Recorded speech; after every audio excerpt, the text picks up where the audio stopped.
Came to sit here to see if anybody was gonna come and sit next to me. Hi, Paul Techi here, guys. Here, this is me in West Hills Mall in Accra, Ghana, and this is earlier.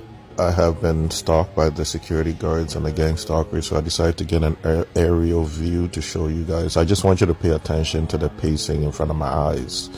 Just watch how I can just count how long I go without nobody standing in front of my face moving. Okay, I want to show you pay attention to the women posing with their, I don't know, body parts in front of my eyes. Whenever I turn my head, it's boom right there.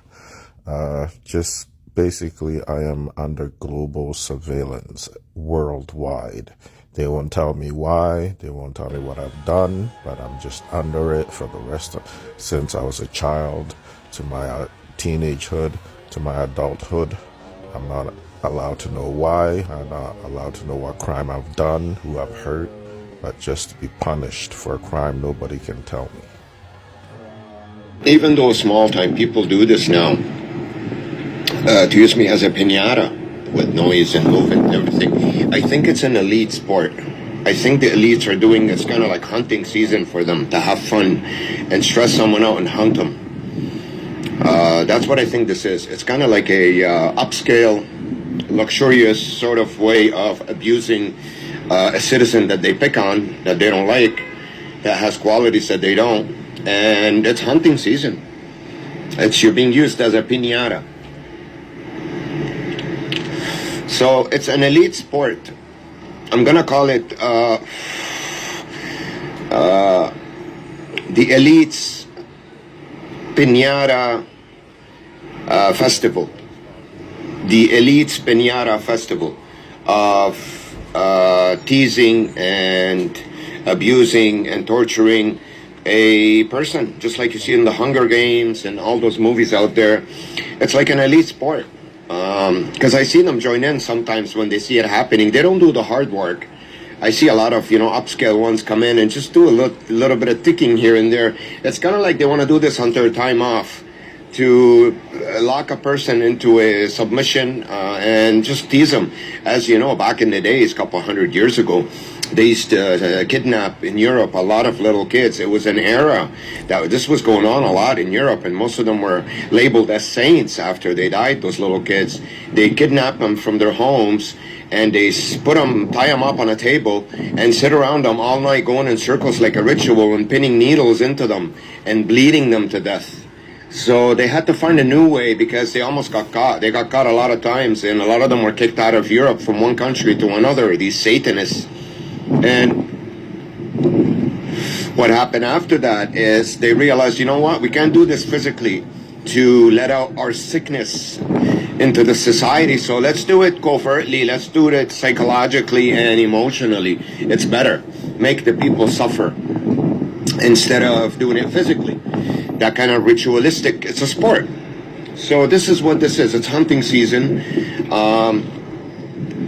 The establishments like hospitals and everything, they're the guys who donate millions and millions of dollars to them. So they pretty much run the government that way. The president of this hospital is not the one who's making the decisions because they donate so much money. If he goes against them, they'll stop the donation, he'll get fired. So this is how this works. These elites that finance everything, pretty much all these establishments can get away with doing something like this because pretty much it goes off. It's everything goes on pause when you get there. It becomes hunting season for the microchipped guy. That's the reason why they microchip you. And now, because they can hear what I'm saying, obviously see through and, to have everything tapped, they get cars to honk to distract me because I'm telling you the truth. It's a sport, guys. So, in the meantime, they get these small people to do the hard work, to keep him on a leash, to make sure he's nice, very well cooked for them. So when they come in, and it's hunting season, just like you see in those movies. This movie that was supposed to be released by Hollywood, and they took it back to the studio just recently. It's called The Hunt, where they have people with those things around their mouth. That means you can't talk. The leather straps on their mouth, and they're running away in the forest and they're hunting them. They're doing this to us now. They've been doing it for 20 years, but they're doing it covertly, psychologically, and emotionally. They're not doing it physically because, there's there's laws and rules, so they can't break them that way. They have to go around them. You know, they're the ones who invented them in order to be able to do this. So it's pretty much, it's hunting season worldwide for whoever person is smarter than them and braver than them and has the talent to take them out of their seat. Not that he wants to, but because the world's upside down.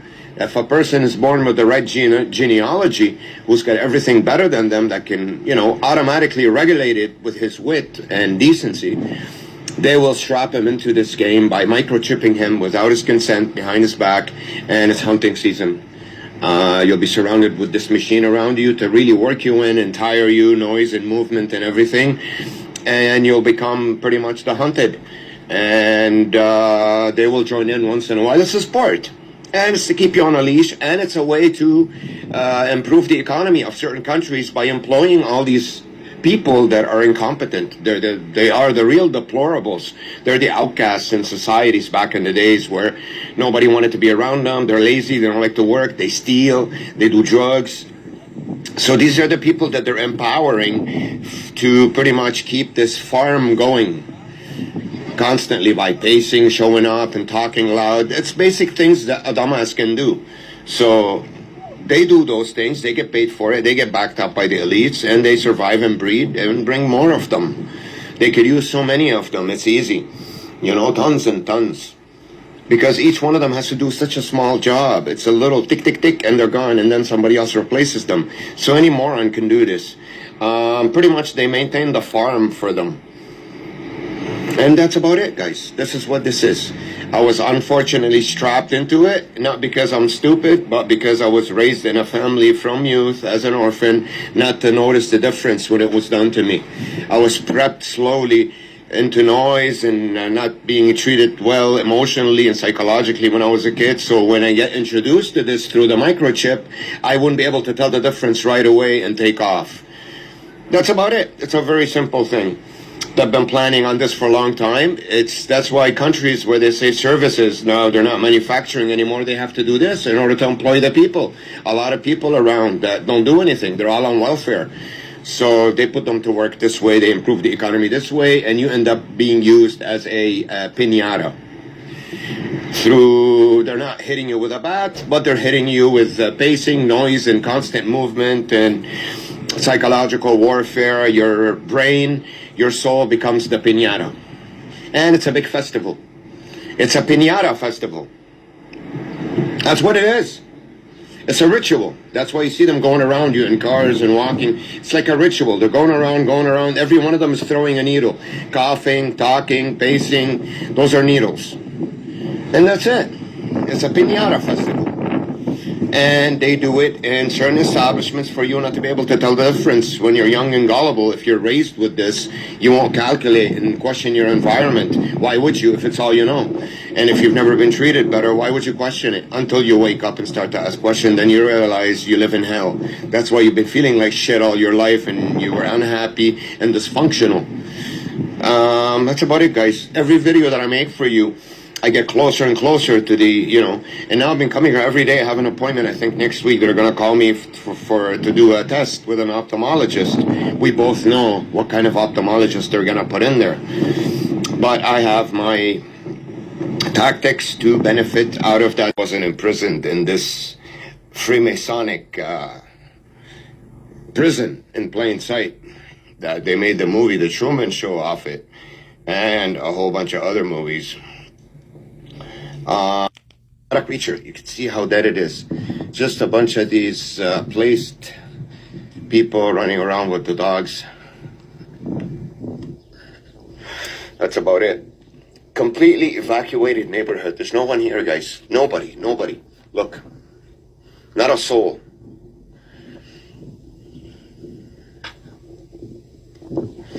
So this is where we stand. The war behind the scenes on me economically is going on. To kick me out of the apartment is going on. And we get the usuals that were stopped down there and walk up towards me. As I walk down, look at the homes. Nobody in here, nobody. Completely evacuated, the whole area. Look at the group of zombies coming towards me. Microchip zombies. This is it. So they've employed a lot of people from all over Canada. They even brought them into Toronto to do this in order to keep creating this sort of fake Truman Show life for me, even though I woke up. As you can see, they do bonding over there as they come. They're smiling and talking, and the same thing, same Truman Show thing. It follows me everywhere I go, everywhere. They're getting people from all over the place to keep me in this Freemasonic Illuminati prison that was constructed in 1975 when I was born as an orphan, given to their Freemasonic members, which is my fake mother, brother. Look at this row of cars piled up here now. And this is it. Look, the whole area, guys. There's not a soul in those buildings, all evacuated. Not a soul. Look at the area. Look how quiet it is. Nothing. There's nothing here. Even in those houses back there, you'll see nothing in there. So they brought in their usual, teasing as I approach the women that they think they're so-called my type with kids and, the bicycles. Everyone is smiling, that fake smile on their face. More of the Truman Show fake smile. That's it. So I'm coming to Sunnybrook Hospital every day to try and, now the security today gave me a hard time, and they want me out of there. They're starting to take the necessary measures to get me out of there, so I won't be able to come there every day. This is Kids Rehabilitation Hospital. So this is a huge compound here around Sunnybrook Hospital where all of it has to be evacuated. Unfortunately, it's not what I want, but that's what they do wherever I go. They evacuate it from real people. And they're doing the impossible to keep this prison going and going and going for me in order to squeeze me into a corner and, scare me and get me out of the city, because they've used up everyone they can here over the course of the last year since I've woken up. Because before that, I didn't really do much. I was mostly at home, on drugs that they actually and worked their way to get me into them, to be completely dismantled and high and just out of this world, guys. I've escaped this world. The reason why this charade went on for 22 years after I got microchipped was because 2 years after, in 2000 to be exact, they hooked me up on pills, Percocets. They're opioids, they're pretty much painkillers. They're heroin. It's a form of heroin. Then as I got older, I got into stronger ones, obviously, because your body gets used to them. Then you would want to do, you need a higher amount to keep you going. So, look, these signs here, no smoking in a place where it shouldn't be. What the hell is a no smoking sign doing here? So bicycles at the back of cars. The same Truman Show style setup everywhere I go is like that. So what these guys did is, since they've had a year to stress me out a lot with a lot of people, a lot of noise in my building, construction, work, everything, I couldn't think. A huge war was waged on me from all angles to keep me stressed so I don't think, because I could have left the country back then, went somewhere else where it wasn't set up yet. And now that I think about it, I didn't make a mistake, even if I didn't leave, regardless of all the noise and everything they've done, because I knew what I was doing. The idea is not to run away from this, because it will precede you everywhere you go. They have too much power everywhere else you go in the world, because it happened to me in my past life in the last 22 years. All the countries that I've been to, they preceded me there because they were able to tap my internet. Obviously, they could see through my eyes with the microchip. It's inserted into my optical nerve. They can hear what you say, hear what you hear. So everything I search, they know. Even my internet was stopped, obviously, everything. And they preceded me to those places. When I woke up, they realized now he knows he's going to go places where he's not going to tell us where he's going. So they forced me in here with a lot of noise and, sort of squeezed me hard. so they can run around, at least set up the airports all over the world.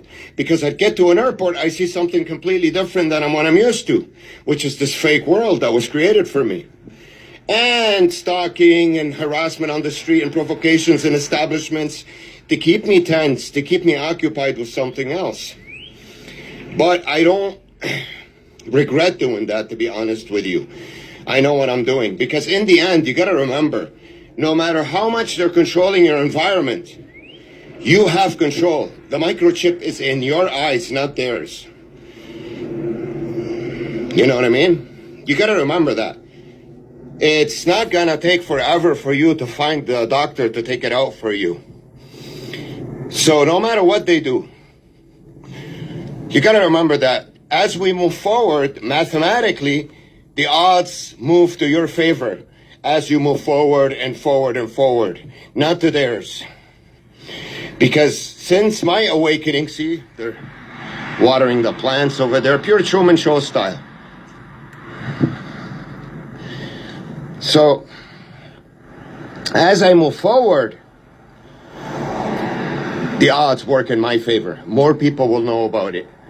More and more and more and more. And they'll have to cap more and more and more. But they're going to keep going on this war on me. And it's going to get tighter and tighter until people find out about it. Or they have to stop doing it. They're forced to stop doing it. It's not going to take much longer. I know exactly what to do now. So I'm in the process. I mean, it's summertime, it's August.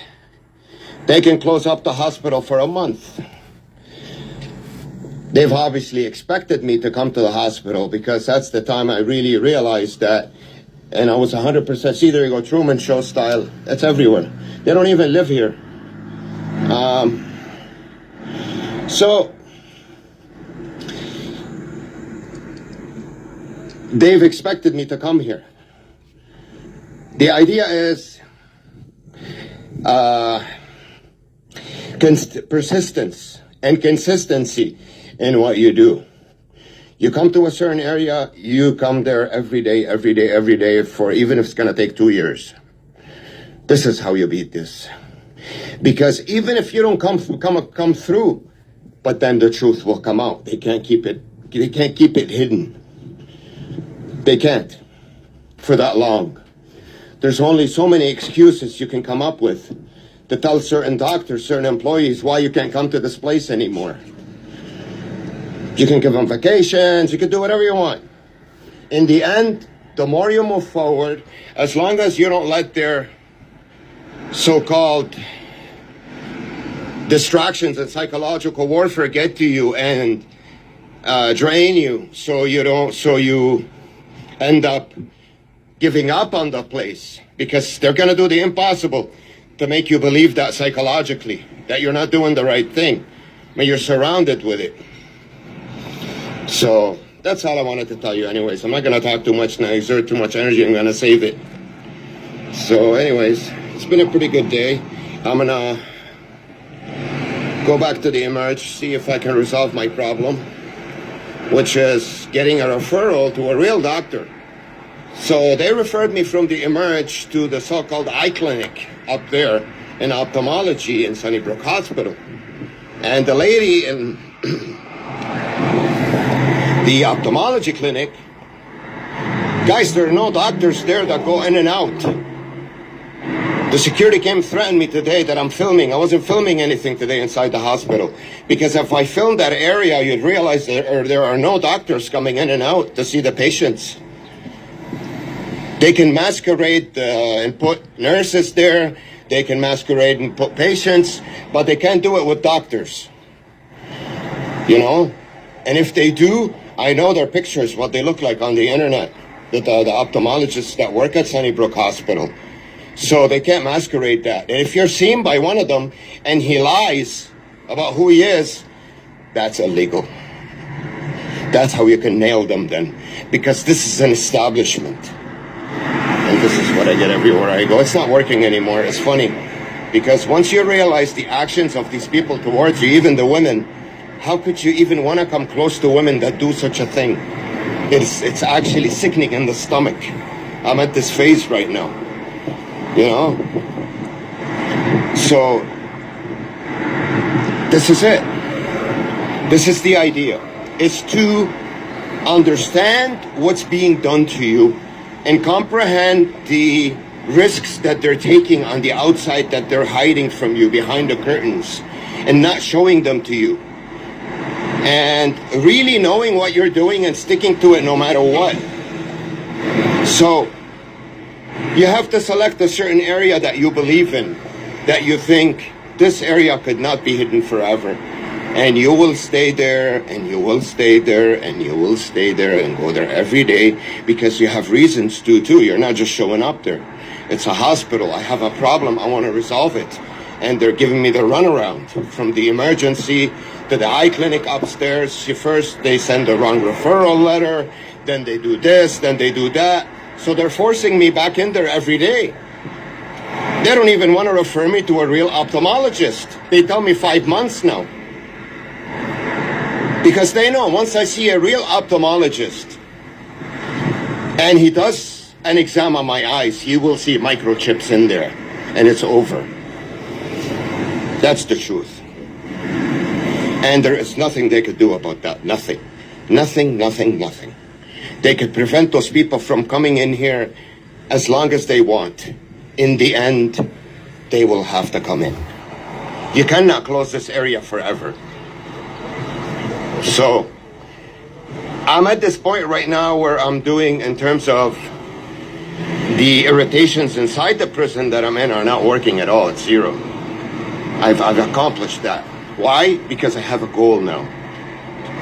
Because now I know what to do. Once you get a goal, then none of this shit will get to you. None. I was just sitting in the emergency room right now. They were going nuts in there, opening doors, shutting doors, pacing, kids crying, women bending over, you name it. Inside Sunnybrook, nothing. Just sitting there and smiling with my headphones on and reading the paper. Because I have a goal. Because now I know what to do to come out of this prison. I didn't before. So you see how violently the cars are coming by me. You know, I have a goal now. So they already threatened me about the phone because I uploaded a video yesterday for you guys about the people pacing inside the booth upstairs and downstairs. When I look that way, watch it from yesterday, Sunnybrook. But it doesn't really do anything anymore to me what they do.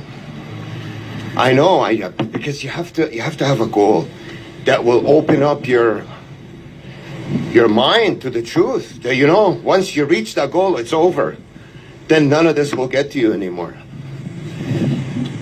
Because in the end, it wasn't this that drained you. What drained you was cutting your hope off from the fact that you're gonna come out of this. You don't even know that you're in a prison to begin with. But now that I do, it's done. Anyways, I'm not gonna